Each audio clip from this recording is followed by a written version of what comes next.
Well, the most expensive signing on deadline day is a player we won't see play for his new club for 6 months. Jeremy Jacquet joined Liverpool from Rennes in a deal worth up to £60 million, but that deal will go through in the summer, something that has got a lot of people talking. Speaking on Monday Night Football, Jamie Carragher is pleased the club are looking long-term. It looks like Liverpool are really future-proofing the centre-back area because of, konate looks like he's going to move on. Also, the age of Virgil van Dijk. And let's not forget, next summer, Virgil van Dijk will be on the back of a World Cup. The young centre-back they bought in Leone from Italy coming back from an ACL. So I think Liverpool will sign this lad in the summer, but I think Liverpool will still go and buy another big centre-back who I would sort of say would replace Konate alongside Virgil van Dijk and Leone, and the new guy will be the backup to those players. Right, OK, well, let's get more reaction to that now and bring in our Liverpool fan, Jamie Story. Right, Jamie, so Jacquet is coming in the summer, all right? Now, I'm sure you're happy about that, but did you need somebody now? Yeah, 100%. And I think, if you're being honest, Liverpool knew that they needed someone now. They obviously went for Mark Gay in the summer transfer window. There was talk of potentially going for him again in January. That didn't materialise because of the wages. We were looking at the Leipzig defender as well. And I think there were some reports that we wanted to bring in Jacquet in this window, but he said he wanted to stay with Rennes until the summer.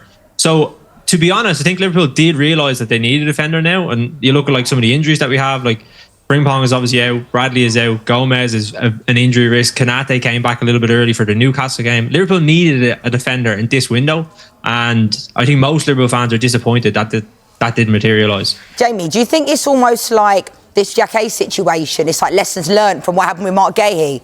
Because obviously it's a pre-contractual agreement that's happened, he's going to come, so at least you know that, because obviously a lot of Liverpool fans were expecting Mark Gay to be in a Liverpool shirt at this moment in time, not a City shirt. So although I understand the frustration with him not coming now, at least you know he's coming. That might be the silver lining to a certain degree, or not really?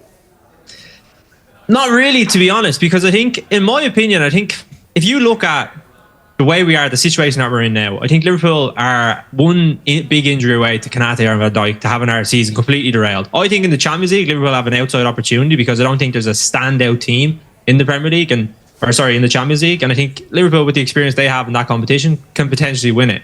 I think in the Premier League, we're finding it a little bit more difficult with the physicality, and the injuries that we do have right now can easily stack up and completely stop us from getting into the top four. I think Champions League is an outside shout, but getting back into the Champions League next season is going to be hugely important. Even signing a centre-back for that amount of money is great, and I think, as Carragher said, we're future-proofing our long-term success. But what about the right now? We need someone right now, and I think that's the disappointing thing from a Liverpool perspective. You are currently sixth. Is there a chance that Arne Slot never sees the benefit of this player? Potentially. I think it obviously depends on how the rest of the season goes. I think most Liverpool fans are... It's weird because I think after winning the Premier League and the situation that we're in now, I'm still Arne Slot in. I still want to see him be successful at Liverpool, and I still have the backing of him. But I think with how Liverpool are in a different situation now than they were, say, 10 years ago with Jurgen Klopp coming in. Arne Slot is someone who, even after winning the league, the expectations now of Liverpool fans is that you need to go on and win a league or a Champions League every single season. Whereas when Klopp came in, that expectation wasn't there as much. And going out and spending the amount of money that they have spent, the results have to show. And if we're not getting the results in the second half of the season, and if the performance is the same in the first half, then I think he will be replaced. But to be fair to the hierarchy at Liverpool, they don't make moves based on what the media says or what the fans say. They obviously have a way of doing things, and they stick by that. Yeah, that's true. One thing that is going well is Florian Wirtz's relationship with Hugo Ekitike at the moment. Now, on Monday Night Football, I'm not sure if you saw this, but Carragher said that Ekitike was better than Torres. So listen to this. A couple of famous Liverpool combination here. Yes. Gerrard and Torres. Yeah. People are making the comparison, Jamie. What would you say? Yeah, I mean, the goal's similar. This goal's better. No doubt for me at all. I actually think Hugo Ekitike is a better player than Torres. I'm not sure he'll get as many goals as Torres as he did over a couple of years. But what Fernando Torres had, he had Steven Gerrard. I think Fernando Torres, certainly in Liverpool's shape, was made by Steven Gerrard. Now, I don't think Hugo Ekitike would rely as much on Florian Wirtz, but if that combination keeps going, then that's when you could maybe get the goals that for Jamie, who's better, Ekitike or Torres? You're putting me in a difficult situation because Torres is my hero growing up. But I think Carragher is touching on the right point, and he obviously played with Torres as well. Ekitike has more about him, I think, as a footballer. Torres was very much a striker who wanted to stay up front and was clinical at doing what he did. But I think Ekitike is someone who wants to drop a little bit deeper, wants to be involved in the play. And I actually think when Isak comes back, that will help Isak as well, because Isak is someone who I think probably plays a little bit more like Torres, wants to stay up front and is a lethal finisher. But Ekitike, yeah, I think that goal definitely was better than the Chelsea one, but he's a long way to go to reach the heights of Torres, I think. Yeah, I was just about to say that, because as a Man United fan, as much as it pains me to say it, Fernando Torres was such a great player. And obviously, Carragher played with them, so he's in a position where he can comment. But I think Ekitike's been, at Liverpool now 5-6 months, and I don't think we can even put them in the same, for me, not in the same category. I understand what Carragher's saying about Ekitike as a ball player.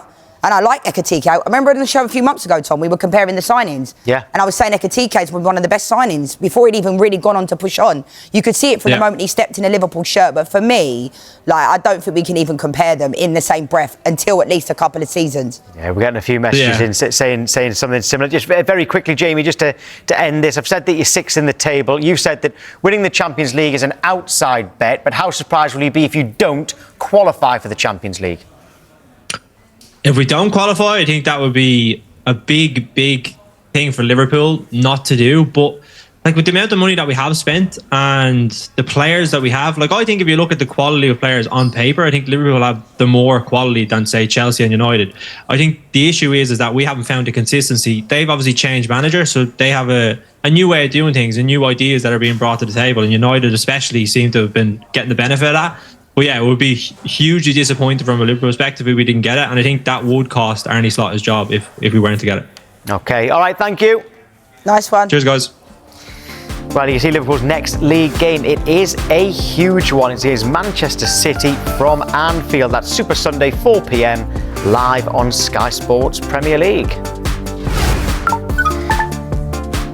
On the way next, we're talking Manchester United. Should they find a way to keep Casemiro after his return to form? We'll also discuss Rodri's rant about referees after Spurs' controversial goal against Manchester City at the weekend. Plus, will Arsenal end their semi-final setbacks when they face Chelsea tonight in the second leg of their Carabao Cup tie?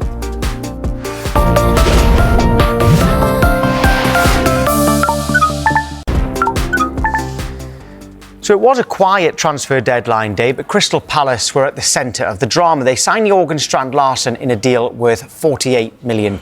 Jean-Philippe Mateta's move to AC Milan was called off, while Palace's move for Dwight McNeil also fell through. We understand the paperwork wasn't completed in time. Now, on social media, McNeil reposted a message from his partner criticising the situation, claiming he had no explanation about what happened. It was a long Instagram post from McNeil's partner, and this is part of it. She wrote, "Tonight and the last 48 hours have broken my heart to see how the football world you love so much can be so cruel to you.